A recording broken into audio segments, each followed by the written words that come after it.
But I want to talk to you about something that's really different and unusual, and I'm just going to go with what I feel today.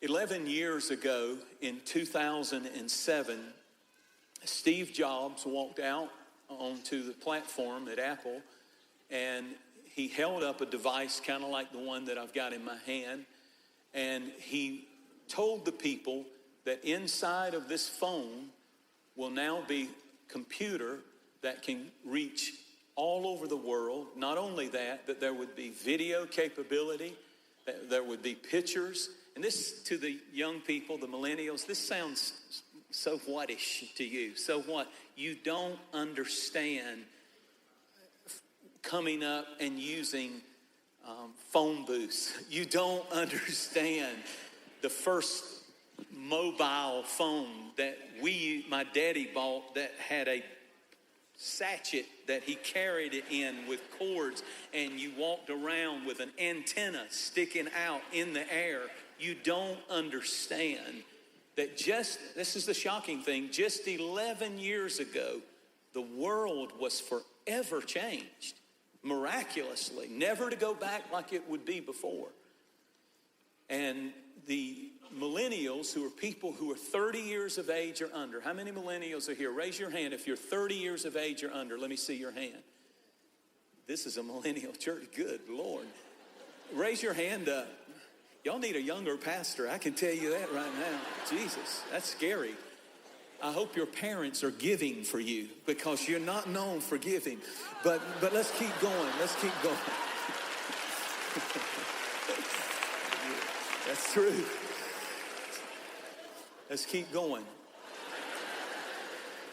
The largest generation in history, and you just proved it, the largest generation in history is the millennial generation. 1/2 of the population is 30 years of age. Listen to that. 1/2 of the world's population is 30 years of age or under. Your generation, I believe, has been handpicked by God to shape the world for Jesus Christ. 53% of millennials had rather lose their sense of smell than their mobile devices. More people in the world, listen carefully, more people in the world own a mobile device than own a toothbrush. And hopefully they're not sitting by you right now. That's a fact. Every day, 20,000 of the searches typed into the search engine of the internet is researching something that has never been searched before. 20% of the searches every day, they're expanding. This generation is expanding knowledge, expanding, reaching, coming up with witty inventions and amazing inventions, and advancing our society like never before. And I just want to say this. I believe the current generation that we're living in, this millennial generation, will have witty inventions, as the scripture calls them, more than any other generation before us, and will introduce the world to Jesus Christ on a fashion. The technology potential is greater than ever before for the world to be reached with the gospel because of the millennial generation. So my point is this: we don't need to criticize them, we need to cheer them on. And that's what we're about. And that's why we have youth camps. And that's why we do a big major youth conference every year. We're not here today to bash the millennial generation. Secondly, we're not here to bash social media. I believe that this technology has been given to mankind, and it is for a good purpose. However, we've got to learn how to use social media to bless us and not curse us. It is possible for social media to become a weapon of mass distraction. We check our smartphone 81,000 times a year. That's once every 4.3 minutes of our life. 1.43 1.3 minutes, and the reason I got messed up there is I looked out and I saw people doing their phone and putting it up real quick. It's pretty amazing. During this service, you will be tempted to check your cell phone while I'm preaching the 30 minutes. You will be tempted to check your cell phone 12 times during this service. And the Bible said, resist temptation. The average person spends 5 hours a day on social media. That is 5 years and 4 months of your life on social media. And it's because our life has been consolidated by our cell phones. On these phones, we have calendars and phones and contacts and pictures and videos and workouts and books and credit cards and our news, our maps, our emails, our shopping. The mall is on here now. It's a double threat, man. It's shopping, GPS, apps. If you have one of these, you have 30 times the processing speed on your mobile phone that they had on the navigational computer that guided Apollo 11 to the moon. You have 30 times the speed that computer that weighed 70 pounds they used to get Apollo 11 to the moon. You carry it in your pocket.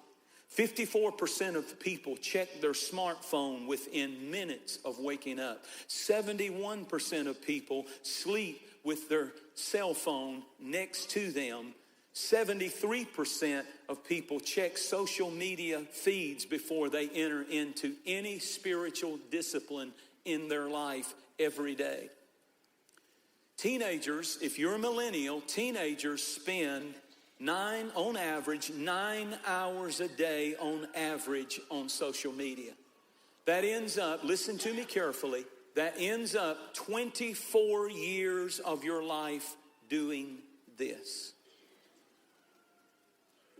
By the way, if you ever go to prison or you have a relative that goes to prison and they want to talk to you, they have to look at you through glass and communicate with you through glass. There's a glass booth you go in. Don't act like you don't know. You got a crazy cousin in prison right now.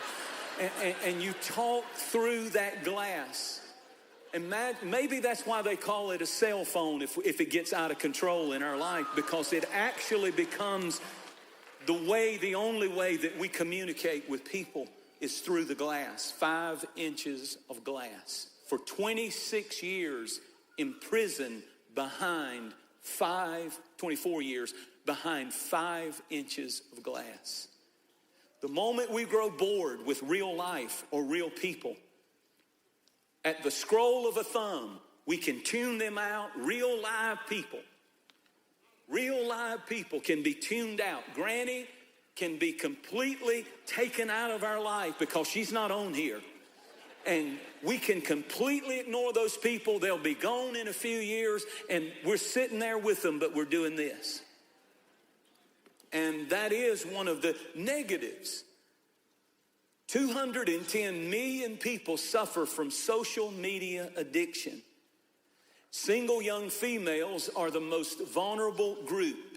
Teens spending 5 hours a day on their phones are 50% more likely to suffer from depression. 10% of teens check their phones through the night, all night. When they hear a ping, if it's 3 a.m, they check their phones all night long. Study after study shows that the more addicted you are to your phone, the more prone you are to suffer depression, anxiety, and less productive in school and work. Digital distractions are not a game. Listen to me carefully. You are 6 times more prone to have an accident tweeting while you're driving than you are driving drunk.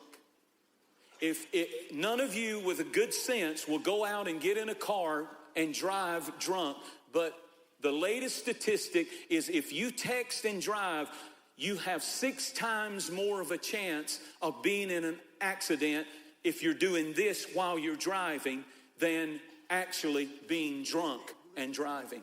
That may save some kid's life today if you understand it can be a weapon of mass distraction. There are three things that digital distractions can keep us from. It can keep work away. You just begin to procrastinate because you're doing this, and suddenly minutes turn into hours and hours and hours. And they're doing studies now on the workplace of how many hours are being stolen, really, from employment places because hours are wasted. So it's possible to take work away. Secondly, the distractions from media can take people away. The Bible said, love your neighbor. Have time to talk. Have time. But when you take your phone out, when you're with people, when I do that, when you do that, it's not just young people, it's all of us. We're saying, you're not that important to me. I'm sitting here with you, we're eating out here, but you're not that. When you pick this up and you do this through the glass instead of the live person that's sitting there, you're saying, you're not that important to me and I'm superior to you. We use social media, thirdly, if we're not careful, it'll keep work away. It'll keep people away. You become more and more isolated behind the glass. And lastly, you keep God away. It's very possible because the only way that I found that I can get with God is when I get alone and silent by myself, in solitude, in silence. It's there that we become aware of God and what He's trying to say to us. And so when you understand that, even in church, we have ADD, attention deficit disorder. And I'm going to add one to it. We have SADD, which spells sad, and that's spiritual attention deficit disorder. When you can't sit through a service without doing this, if you don't watch it, you can't even, God says, I deserve your full attention sometimes. And you know, I'm not preaching at you. I'm just telling you, we need to check ourselves. Sometimes we need to go on fast from this. Sometimes we need to cut it off. I don't need to hear it ping. I don't need to hear it ring. I don't need to hear it talk. I need to hear Him. I need to hear, and there's something about putting Him first. Putting Him first. So when you understand that, and you understand the power of distraction, you see, having a cell phone or this digital technology is similar to dating a high-maintenance drama queen or king. Always wanting your attention, always demanding, where are you? What do you do? 24 hours a day. It's easier to post than to pray. It's easier to Snapchat than chat with someone who needs your testimony, needs your hug, needs your words, needs your attention. It's easier. It's easier to Facebook than to put your face in the book and read it. And you may think this is just one of those preachers up there, but I'm going to tell you something. The Bible talks about redeeming the time and being careful that we give God attention in our life, not just distractions. The devil loves distraction because distraction is the enemy of discipleship. If you don't get nothing else out of this sermon, hear that statement. Distraction is the enemy of discipleship. If you're not having discipleship tomorrow morning, it's because you're letting something distract you from this. You're letting something distract you from prayer. You're letting something distract you from just a little worship, just a little bit. If you don't watch it, suddenly the distraction becomes the very thing. It may not be some big sin. It never starts out as a big thing. I'm not saying that social media is a sin, but I am saying it is a distraction, and distraction is the enemy of your growth and your discipleship in Jesus Christ. Social media is a distraction. No generation in history has been distracted more than this generation. And so when you read Ecclesiastes chapter 3, maybe we need to do a millennial Bible version. And it says, for every season there is a purpose. Let's change it. For every season there is a tweet. And a tweet for every purpose under heaven. A tweet for births, a tweet for deaths. A tweet for hurt, a tweet for healing. A tweet for laughing, a tweet for crying. A tweet for tearing, a tweet for mending. A tweet to love, a tweet to hate. And if we don't watch it, that becomes the world that we live in. And it's a fake world when you got real people, real family, real parents, real brothers, real sisters, real grandparents, real friends. And this becomes your prison. This becomes the cell phone that imprisons your life. And then comes depression, and then comes loneliness, and then comes the lack of interaction with people. And it brings people's soul and spirit down. We weren't built for that. We weren't made for that. Even they have on this fake emotions. It's called emoji. And that is trying to duplicate human emotions. So if somebody tells you my aunt died, instead of calling them and praying with them, you just send them a tear face emoji. If somebody says, I was in a car wreck, pray for me, instead of doing that, you just send the praying hands. Nobody don't need your praying hands. If you don't watch it, you won't even get on your knees and pray for them. You just shoot that little hand. You hadn't even prayed. I'll throw this one out there. The Holy Spirit is not the emoji fire. That is not the Holy Spirit. You need to get in a real church, in a real service, in a real move of God every once in a while, instead of always seeing it behind the glass. And I thank God, they were telling me, it's on average about 90,000 people who watch us through glass on our social media. When we preach a sermon like this, before the day is over, before 24 hours, this was recent, here's the Facebook stuff, and our followers are 2.5 million. This was just from 2 Sundays ago. 24-hour period, 97,000 people viewed the sermon. That's more people than can get in the Mercedes-Benz Stadium downtown Atlanta. And they watched it. So I'm not against it. I'm just saying at some point you can't even make this your church all the time. I appreciate all of you all around the world and all that. But especially if you're right here in our town, you need to get your butt up out of bed and you need to come to church. Well, God's going to send you a video of heaven one day and tell you it's really nice, but you can't come. It's not the same. It's not the same. And I hope you get fleas in your bed if you're sleeping in today. I don't believe in that stuff. I believe there's power in coming to forsake not the assembling of yourself. Get up and go to church.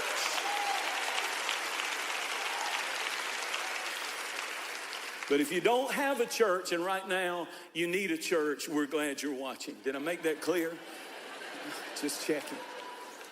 We do value you, but, don't let your emotions be dulled to where we don't even pray for people. We don't even take time. And the bad things, what they were saying is like, if you do this all day, you go from it begins to kill your emotions. It begins to dumb down your emotions because you see one picture and it's so sad. It's a maniac shooting somebody, and then you go to the next one and it's hilariously funny. And suddenly they said, the psychologists are saying what that does is it just begins to dumb down your emotional ability to interact and to feel anything.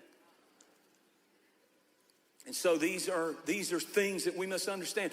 I like what John Piper said. He said, he's a preacher. He said, one of the great uses of Twitter and Facebook will be to prove at the judgment prayerlessness was not due to lack of time.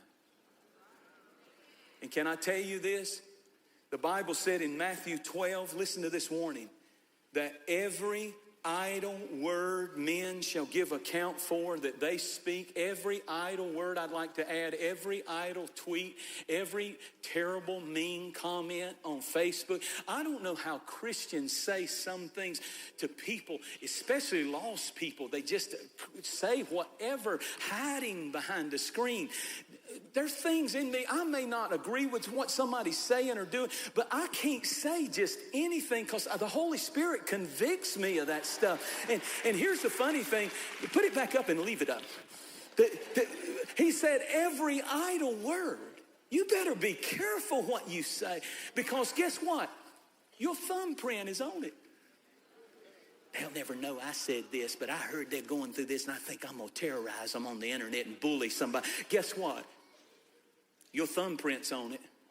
Every website you go to, your thumbprint's on it. And one day at the judgment, you're going to give an account. That's why the high priest, maybe that's why the high priest had blood on the tip of his ear, blood on his right toe, consecrated hearing, consecrated walking. But you know where else they had to put blood? On his right thumb. Maybe God knew there's coming a day where we need blood anointed fingerprints that will not let us, anyhow.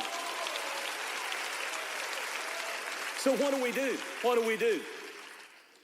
In Luke chapter 10, Jesus goes to the house of Mary, Martha, and Lazarus. And the Bible said that Martha started complaining because she said, I'm in here busy. I'm busy, cumbered about with many things. I got so much going on here. I've got all these. Jesus is in her house and she's distracted with many things. And Mary is at his feet worshiping, and then she turns and starts criticizing Mary because there's so many distractions that she ought to be helping her with and participating in. And Jesus said, you leave her alone. She's doing the important thing. Jesus said, choose the good thing. Choose the right thing. Sometimes you have to decide that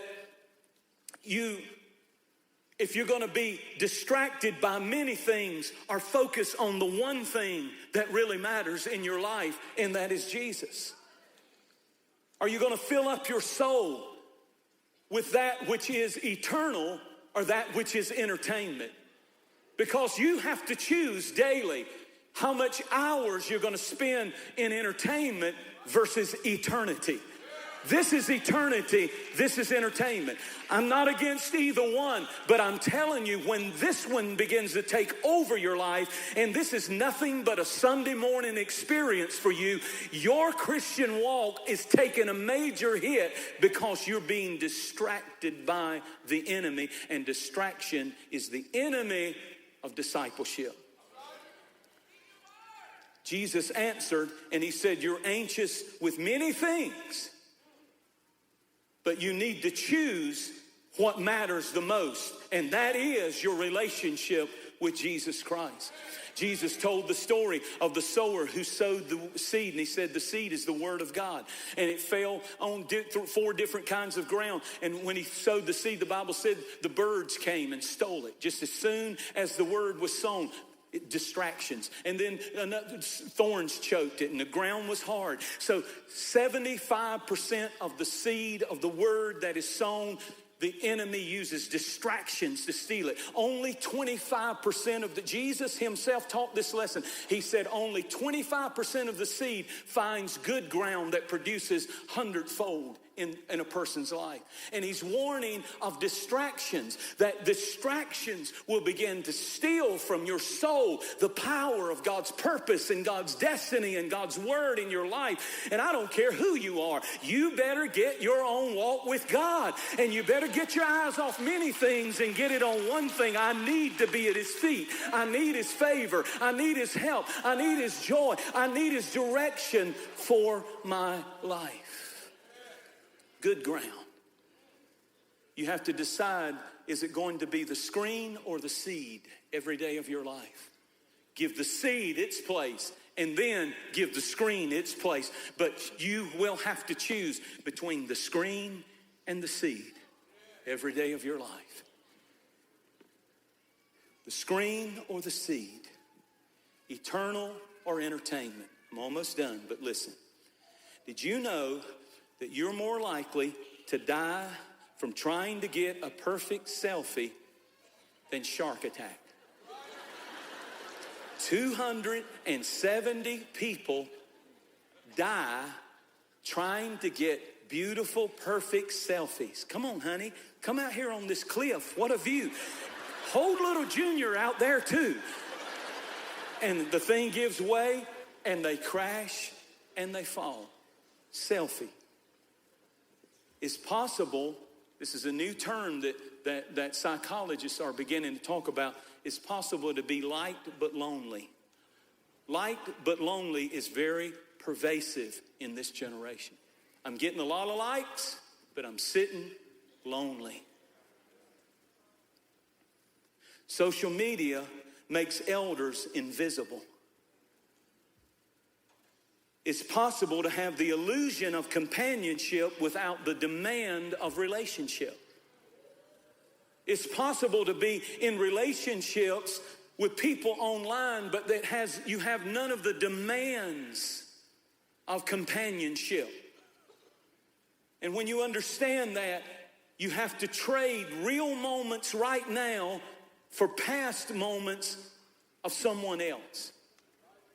You have to make this decision. If you're you've got a real family, you've got real loved ones, you've got real friends, real people, and you have to choose, am I going to trade real moments right now for past moments of someone else's life? Live in your present moment, not someone's past moment. Rampant loneliness is the epidemic of a hyper-connected digital age. In Greek mythology, Narcissus was a Greek god that looked in the reflection of a pool of water, saw his own image and reflection, and fell in love with himself, and was a miserable person because he couldn't find anybody as beautiful as he was. He's still around. We just don't look in water, we look on our phones, and we post our selfies. 2 Corinthians 10 and verse 12 says they measure themselves by themselves, comparing themselves among themselves, and they're not wise. In other words, we look at other people's lives on social media after they've been through filters, after they've taken. Have you ever gone to take a family photo when you got little children? Do you know how many pictures it took to get that one Christmas card? Do you have any idea how they were screaming, how they were throwing things, how they were crying? And finally, the photographer, well, the same thing, if you're not careful, do you know they even have apps that a couple can go and use this app, and it will show you on the Eiffel Tower in Paris on a date, and you can wave, and it looks just like you're standing on. And so here you are comparing your date night at Chick-fil-A with your husband, and there, he took her to Paris. You don't even know if that's real. Comparing ourselves. Look at their family on vacation. Our family's screaming and throwing things. And look at their family. Look at their family. It's not real. It's not real. Even their shapes aren't real. They can bring it in. They can buff it out. They can do whatever they need to do to themselves. It's not real. Turn to somebody and say, I like the real you more than the Instagram you.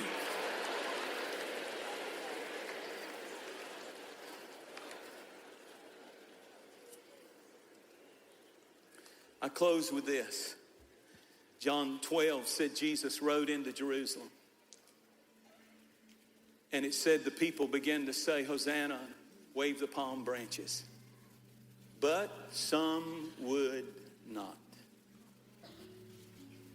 And it goes on to say, why?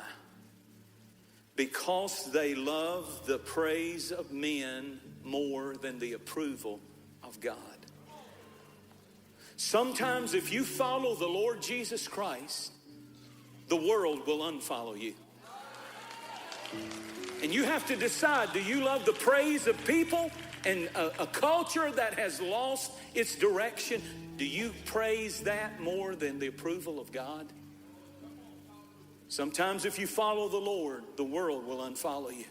Sometimes if you decide to be a friend of God, the world will unfriend you. Do you live for the praise of men? This is eternal stuff. This is stuff we'll stand before the throne. Do you live for the praise and the likes, the eye hearts of people? Do you ever show that you're not ashamed of Jesus? Do you ever take a stand for the Lord? Do you ever stand for what's right no matter what it costs you? Let him take up his cross and daily follow me, Jesus said. If any man will come after me, let him take up his cross and daily follow me. but they love the praise of men more than the approval of God. So listen, what is the conclusion? Genesis 1:27, God created us in his image. Jesus is the image of the invisible God. Look to him, like him, follow him. Jesus is the image of the invisible God of the Bible. It's Jesus. Follow him, like him. Try to be just like him. Revelation 13 and verse 15 warns that it's all going to come down to an image.